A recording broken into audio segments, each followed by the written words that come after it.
Before we jump into today's topic, a quick disclaimer. The stories and data we share come from the states that we practice in and the experiences that we personally had, which can differ greatly across our country and certainly the globe. This is not a professional advice show. So let's get comfy and talk about death.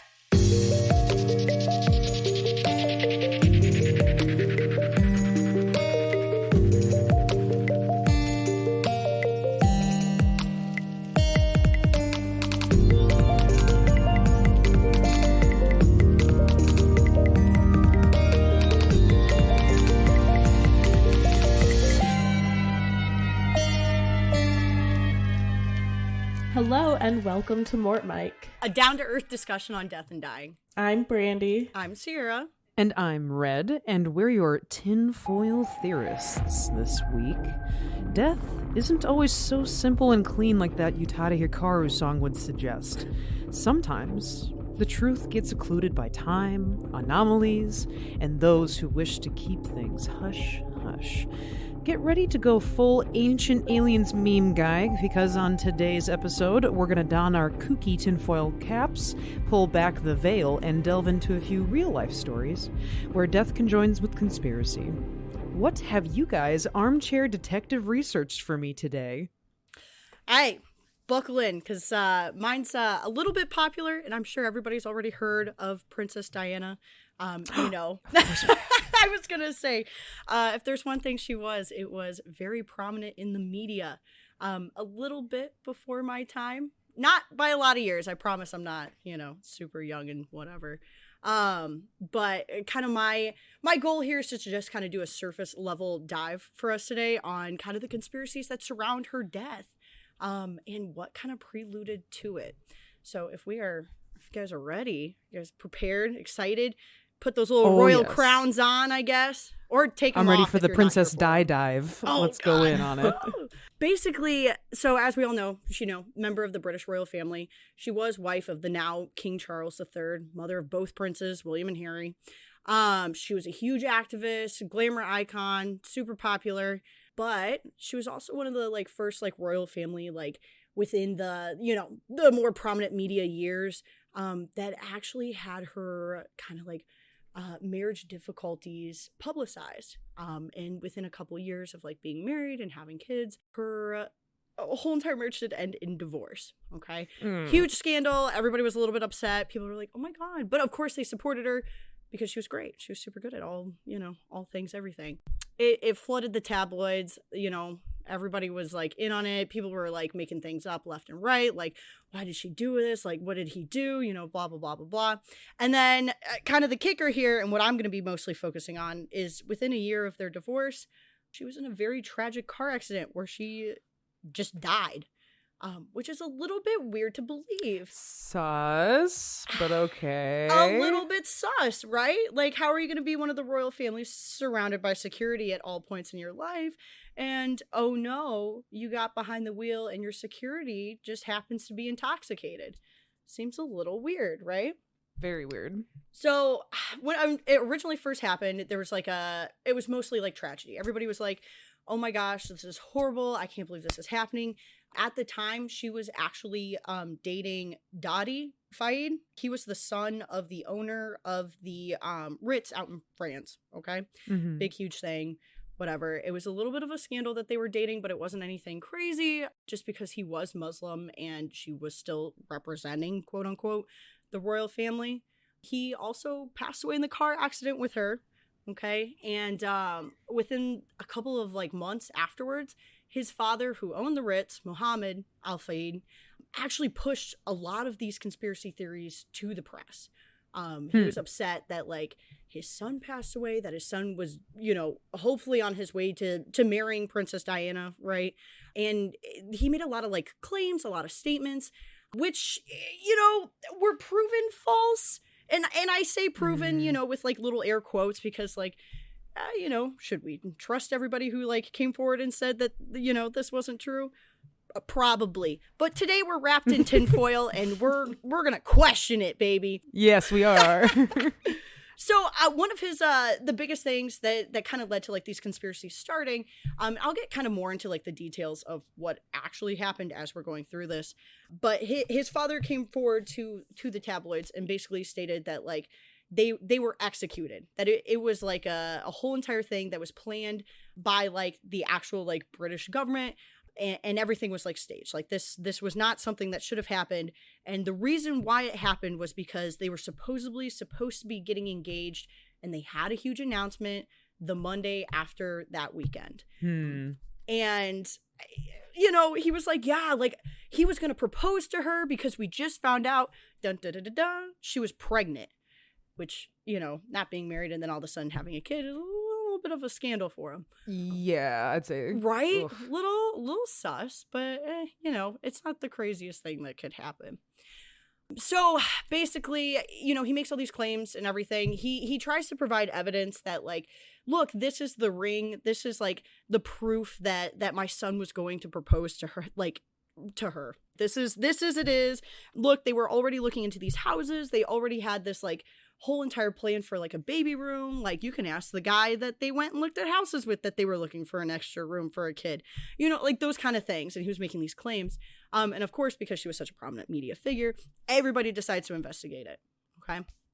So this is kind of where his, you know, claims and his statements like fall apart, is that his statement that he was planning on proposing to her. Here's the ring. Look at it. Isn't it beautiful? We all love it.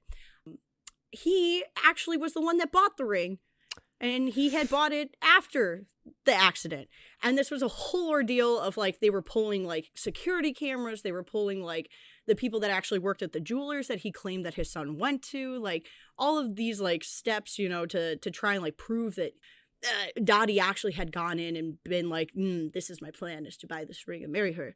And unfortunately, the only thing that showed up on the security cameras and everything was his dad buying this ring and then showing it to the tabloids and being like, no, look, this was what he was planning. And it was like, come on, man. Asshole. Come on, man. So, you know, it kind of weakens his claim too that she was pregnant, right? So after her, like the whole accident and everything, the French have a very different way of dealing with car accidents and like on the scene, how would you say it? Like, not like tragedies, but like ambulance, like medical emergencies, right? Yeah. So instead of kind of the British way, the American way is to get them into the ambulance and get them to a hospital as soon as possible, right? Get them in, get them out.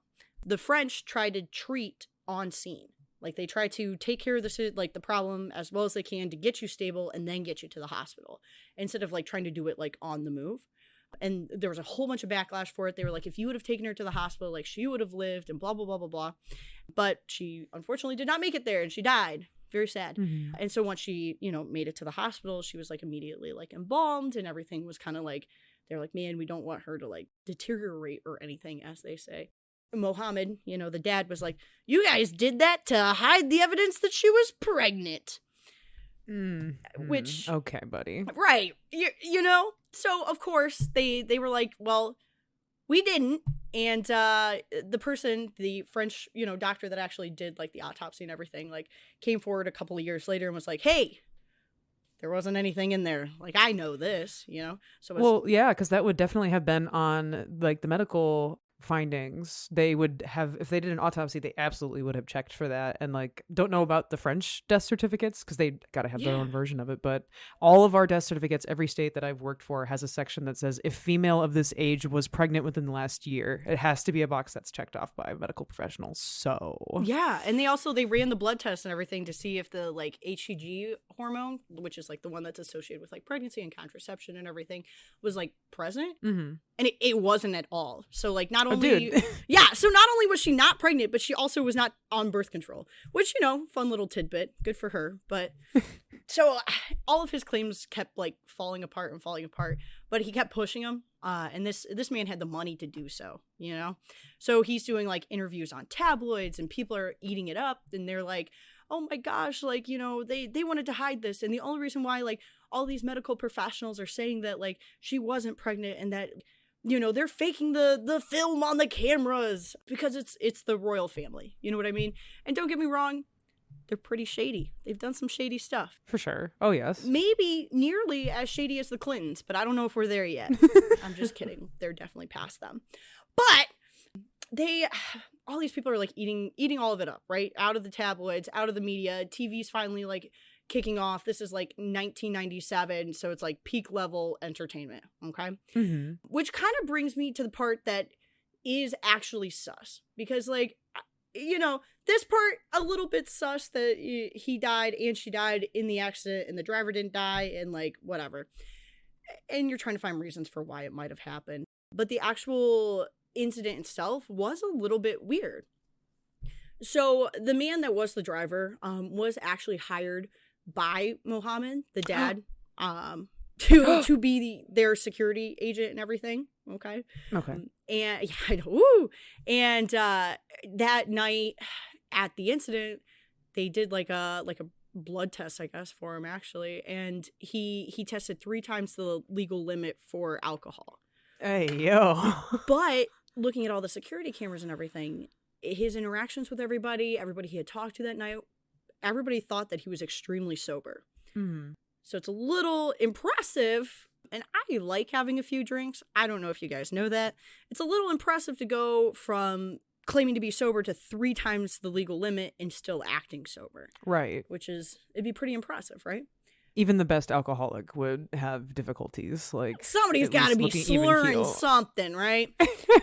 It would be impressive.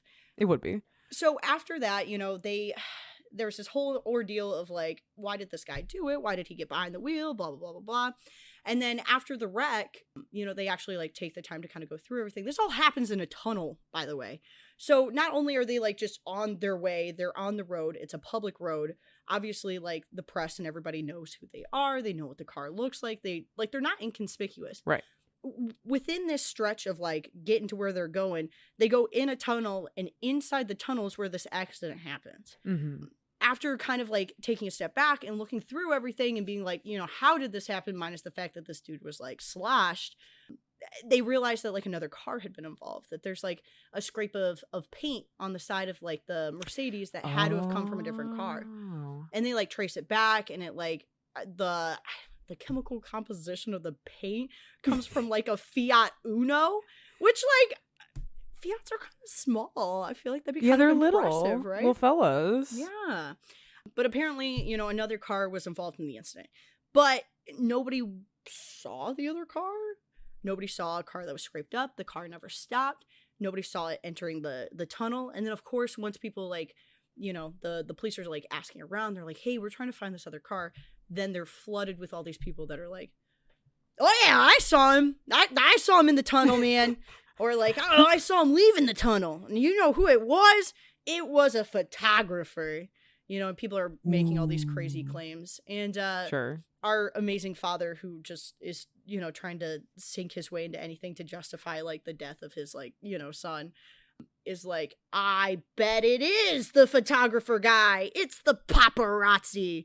And he was like, they flashed them, and they were paid by, like, the royal family to distract them and hit them and run them off the road. And everybody's like, yeah, you're right, man. They probably did. And by everybody, I mean about, you know, 20 or 40 Redditors, okay? So they're on the hunt for this, like, you know, poor little car or whatever, this little Fiat. And I think it was, let me see here. It was Jean-Paul James Anderson. Mm-hmm. He was the last one to like photograph Diana at this like villa, and he drove a white Fiat, right? Kind of sus. It's a little bit weird. But here's the issue. He was not driving the white Fiat that night. The Fiat was in his yard, dead, very similar to the way my car is right now. And it has like 210,000 miles on it. It hadn't had like its yearly inspections since, I don't know, 10 years prior. Like, it barely turned on, okay? And there was no scratches or evidence that it had been in a collision.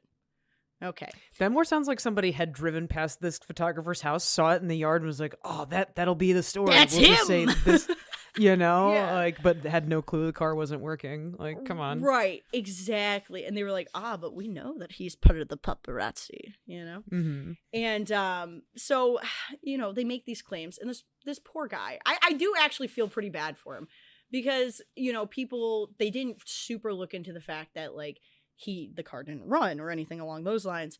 They were like, you did this is your fault. Like, my favorite celebrity is dead because of you. And within a year, he did in fact kill himself. Oh, And dude. that Mohammed, our dad here, decided that was his admission of guilt. And he was like, he killed himself because he did it.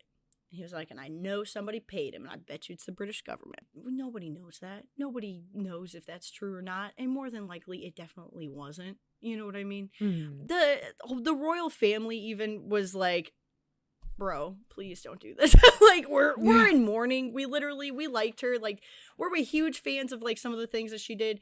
No, like, we wish she would have been, like, a little more tame. But, like, she wasn't, like, stepping on toes to the point. Well, she was stepping on toes.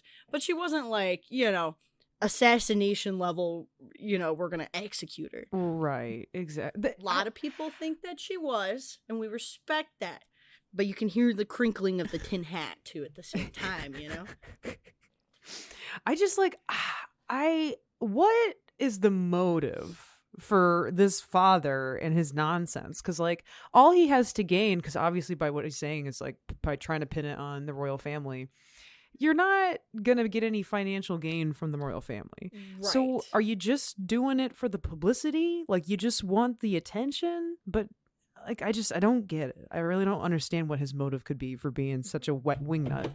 I am so glad you asked. So there's, like, a ton of theories on, like, why this man is, like, so invested in, like, figuring this out, right?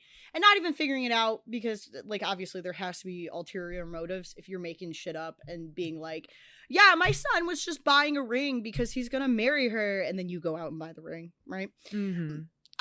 A lot of people think that it did have a lot to do with, like, the publicity and him hoping that, like, maybe the royal family would just kind of pay him out. Because to keep him quiet, hush money. Yeah, because at her death, Princess Diana had her whole estate and everything. Dottie wasn't listed in it. Obviously his father wasn't listed in it if he's not listed in it. Right. Like, the whole will ended up going to, like, her sisters and, like, the rest of her family. She really wasn't known for being like, ooh, where is my wealth gonna go? You know what I mean? Because it wasn't something that she was super concerned with. So a lot of people, like, believe that he was doing this because now he's in the press. He's known as the Ritz. People are taking, like, pity on him for losing not only his son, but maybe his future daughter-in-law.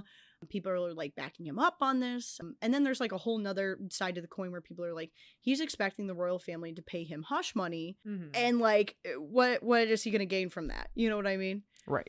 Besides hella money, because they have it and they've been known to pay it before. You know what I mean? So a lot of people kind of think of that way. And then there's also, like, a smaller group of people that are like, you know, he lost his son. Like, it does make people a little bit crazy, you know? No, and I guess I see that in, like, grieving family members. People can, like, be out for blood when they're grieving. The amount of times that I've had, like, families sit down with me and they're like, oh, the hospital killed him. We want a private autopsy because we're taking him to court. Like, I hear it all the time. Exactly. All the time. Because it feels like you've been, like, wronged. You know what I mean? Right. And, you know, funny enough, actually, he actually just recently passed away on August 30th this year. The dad? Yeah. Oh, wow. Isn't that Shit, wild? dude. He lived a very wealthy life, okay? If you own, like, the Ritz-Carlton in France, you're doing pretty well for yourself, you know? Because that's also what's odd to me, too, is that if he was, like, himself a well-to-do person, then, like, motive... like money motive doesn't make sense, you know? But you gotta remember there's a difference between being, like, wealthy and then being royal family wealthy. Like, yeah, well, you know what I mean? Rich. Yeah. Like, one of us are flying private jets and the other ones own the whole airport, you know? Like, that's okay. Yeah, you're right, though. Yeah, right? It's kind of crazy. So yeah, nobody's, like, entirely sure with, like, the motive. Do I want to say that this is, like, the conspiracy of conspiracies, or I accidentally maybe debunked this as I was going through all the fun things. I don't know, man. It's up to you guys, right? Ooh. I was a much bigger believer in the conspiracy until I actually read more into it, and then I was like, oh, damn it. This is kind of cut and dry. I was like, oh, okay, like, man, here's the death certificate. Like, who would have faked that? Like, it's just like there's too many things that line up conveniently that make sense for it to be like, ooh, who could have killed her? It's like, oh, it's a drunk guy behind the wheel. Like, That was super crazy. I didn't know that there was that much going on behind this. I thought it was like when I've seen like headlines for it before, even though we were literally alive when this happened. But I didn't know that there was so much going on behind the scenes with like the dad and stuff. Yeah. Like dirtying the waters. I'm like, oh, wow, this is juicy. It's really crazy. I'll be honest, this is just like a surface level of it too. There's like a whole bunch of like, was the French government involved? Was the royal family's like assassination team that they had just like released and like stopped paying involved? Oh my God. Like there's a whole bunch of other like shenanigans, but like the good surface level ones that'll get us in, out, and get us an idea is kind of the wackiness of poor dad here, For sure. And also, just side note, it is just astounding to me the amount of times that people are caught on CCTV. Like, I looked it up while you were telling us the story. Like, just to be like, how recent is CCTV as an invention in this world? It's been around since, like, the early 1920 something, and it's been used, like, commercially in retail since the 70s. So I don't know why people don't understand that there are cameras everywhere right now. Everywhere. Not to be crazy, but you can't get away with anything, man. It's not going to happen. Somebody's going to rat on you, or there will be cameras. Yeah, we all know. The Big Brother is watching. We've evolved this to a new conspiracy theory. Now let's talk about how the government watches us through our webcams. Right. I'm not kidding. That's a real thing. But I used to tape my webcam. I'll admit it. I'll be honest, man. I kind of got to the point where I was like, man, there's nothing I'm doing that if the government wants to see, I feel like stopping them. Like of all of like the nonsensical crap that they would gather from us in the downtime. Like they're not going to get any juicy stuff. It's just going to be like people picking their noses half the time. So, wow, that was a lot. There were a lot of layers to that. Yeah. But Brandy, I'm very interested to see what you've cooked up today. How many more layers can you add to this? Ooh, well, my story's a little less known, I think. I don't know. Maybe. Took place... Coming in strong. All right. Confident. Took place a little bit earlier than the 90s. 1912. Back. Okay, so a hot second ago. Ago. just a little bit ago. So even before CCTV somehow. So these people were not going to get caught on camera. That's true. So this is going to be the disappearance of 4-year-old Bobby Dunbar. Ooh, that sounds familiar for some reason. I'm excited. I feel so bad for this family. Well, all people involved, but here we go. So the scene is Swayze Lake, Louisiana, August 1912. And honestly, the lake is not really ever described as a lake. It's a swamp, essentially, teeming with alligators and a lot of forestry. There's a lot of places to get lost out in this area. But the Dunbar family are on a camping trip, and suddenly Bobby goes missing. Following the incident, there was an 8-month-long hunt for the boy. So you can imagine 8 months of searching these swamps and sifting through them. And it's 1912. There isn't any technology to try and find the boy. They're just going off of what they can see and what ideas that they might have. That's nightmarish to think about, like the logistics behind something like that without the tools that we have today. Like that would even be difficult in today's world. I can't imagine doing that 100 years ago. Yeah, so the best thing they had around was dynamite, and they said, all right, let's see really what we can do. I thought I was going. No, right? The dynamite was a little bit jarring to me as well. I was like, oh, there's a missing boy in the swamp, and we're going to blow it up. All right, cool. So that's what they do. Jesus. Sounds like They easy. try to search through the lake with dynamite. And then they dredge the bottom of it with like these giant hooks on chains. And they're trying to God. pull up whatever they could find. The search found a lot of debris, as you can imagine. I Sure. mean, it's a giant swamp. But none of it was the body of Bobby Dunbar or whatever would be left with after dynamite. I don't. Blowing him up and then using hooks to dredge into this. Honestly, I would be happier as a family knowing that he wasn't like pulled up to the surface on a Acme level cartoon hook. Yeah, It's in like awful. probably 100 different pieces. I don't. Oh, Desperate God. times, desperate measures, all that jazz. Sure. So, after they blow up the lake, the search continues and they're not able to locate Bobby. So, after 8 months, the party starts to wonder, maybe did Bobby go missing from some different type of incident? Maybe he was kidnapped? It took them 8 months to question that. I guess Like, so. what? I don't know. There's gators, there's dynamite, but everybody's like, you know what?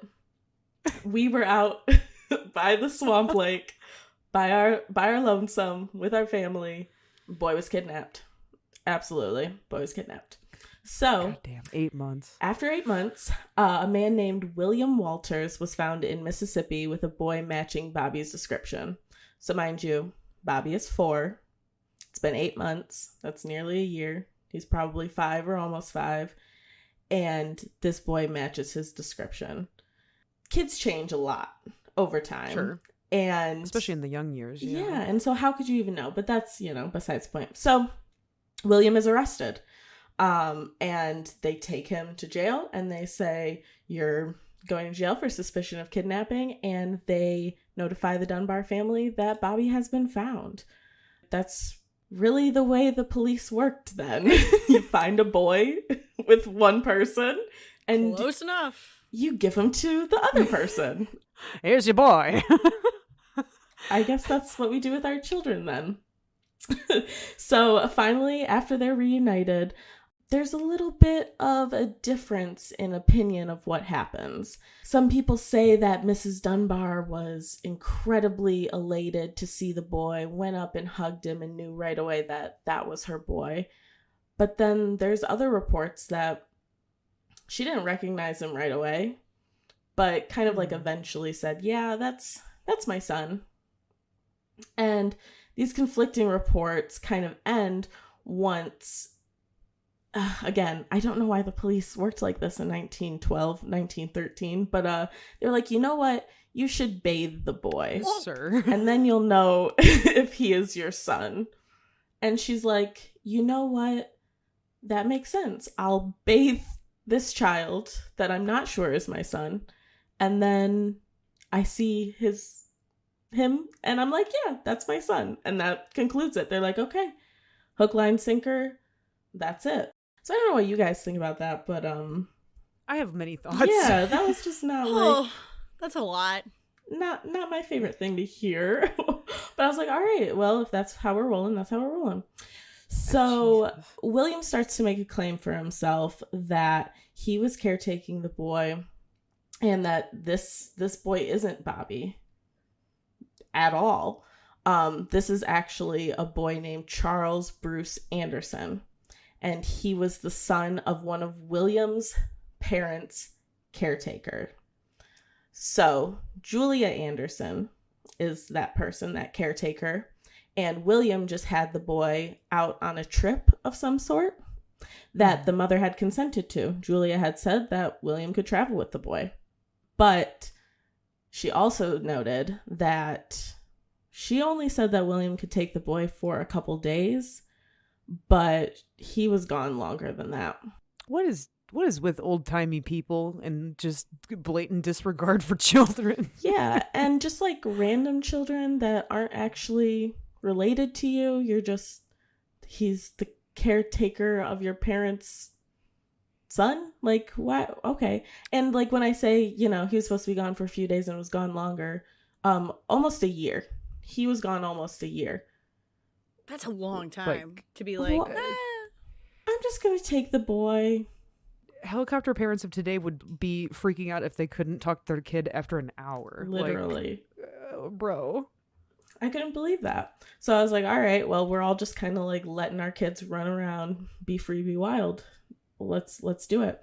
So once all of that kind of came out that William was saying, the boy is not Bobby, the boy is Bruce, Julia was like, all right, I got to come out there. I'm going to prove that that's my son, or at least, make sure if it isn't, it isn't. So Julia takes an overnight train and they test her. They bring in 5 boys, one at a time, and she's asked to choose which one was the boy who was recovered. And in the end, she couldn't decide. Oh! You gotta be shitting me!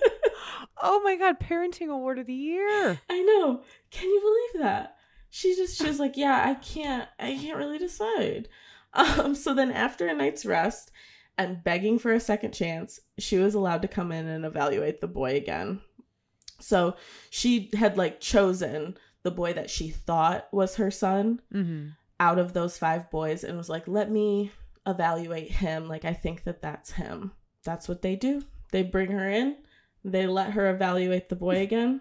And she says, yeah, that is my son now. Okay. So really nobody knows whose son is who. And all of these boys could just go home with different families and it would be fine, I think is what we're determining here. Well, the weird thing to me, 4 isn't super young.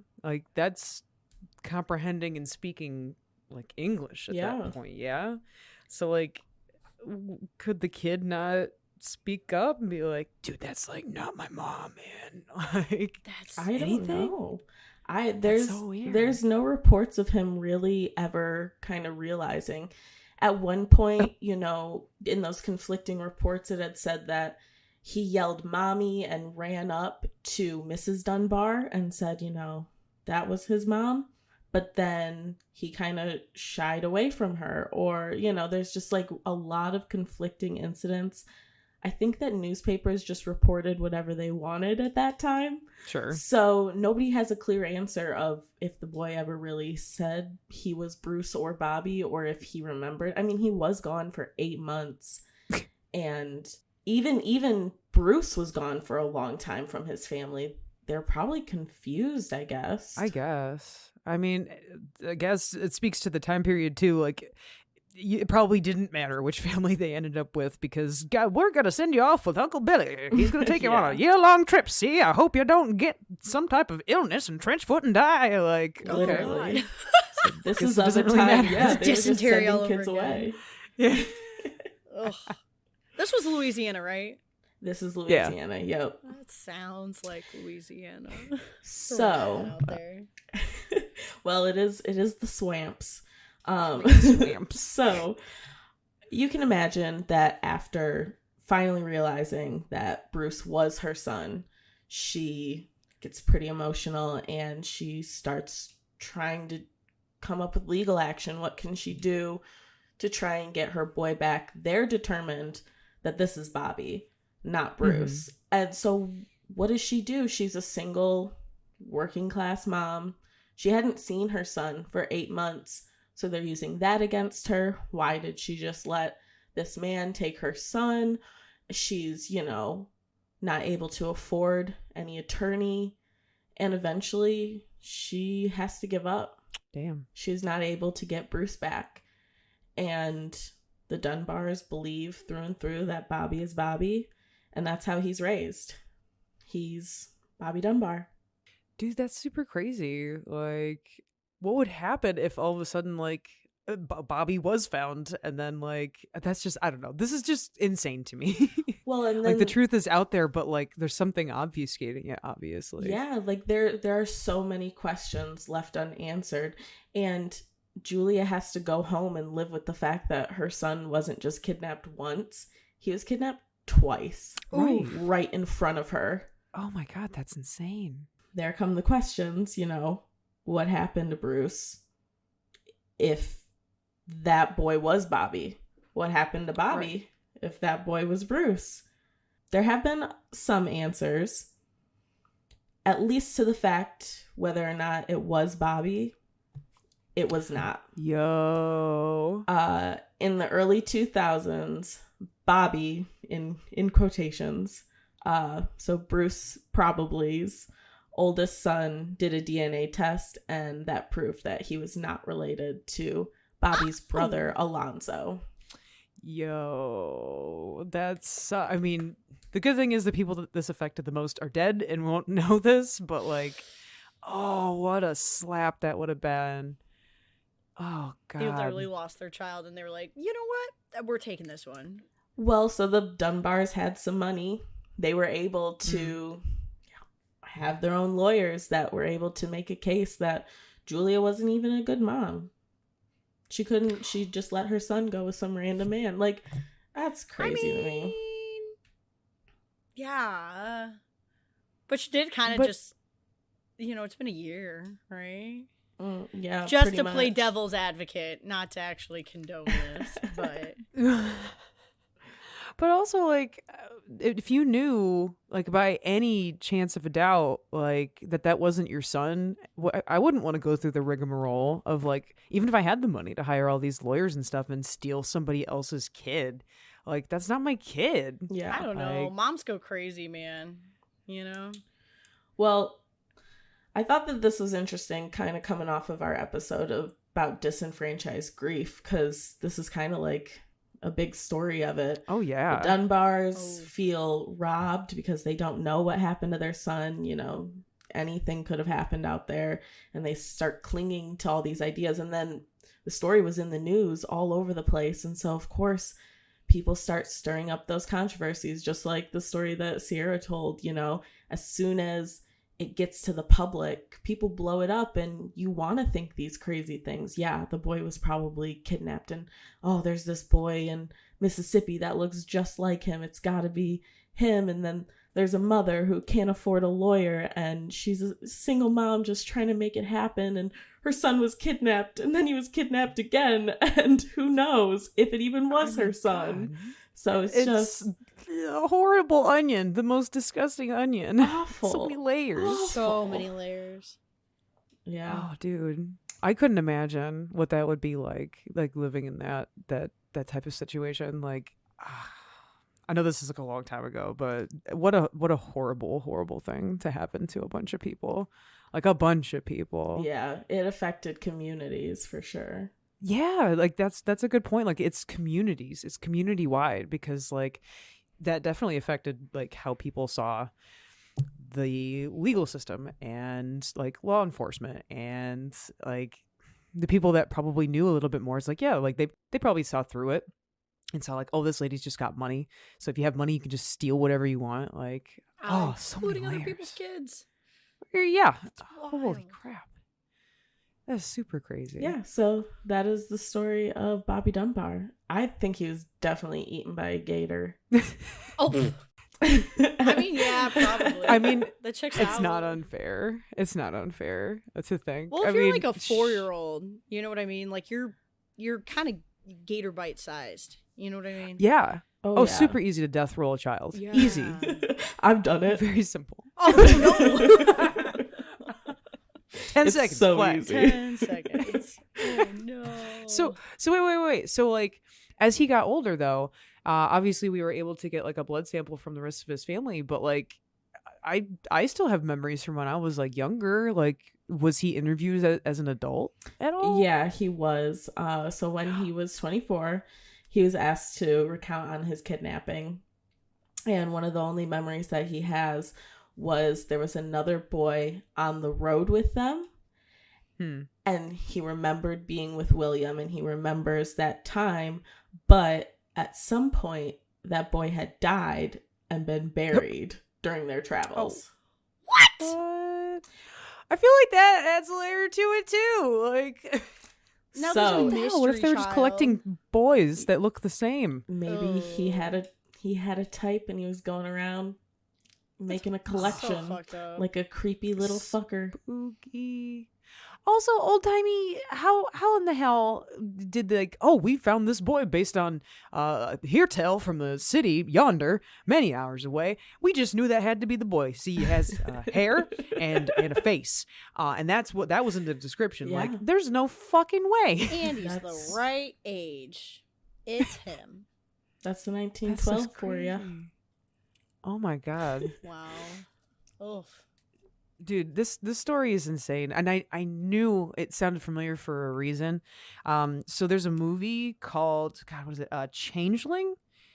Changeling. It's like early 2000s or something movie, and it's got Angelina Jolie in it. I believe she's Bobby Dunbar's mom, and it's actually like a whole like movie about this, like obviously dramatized and all that, as if it needs more. This is a crazy story, but.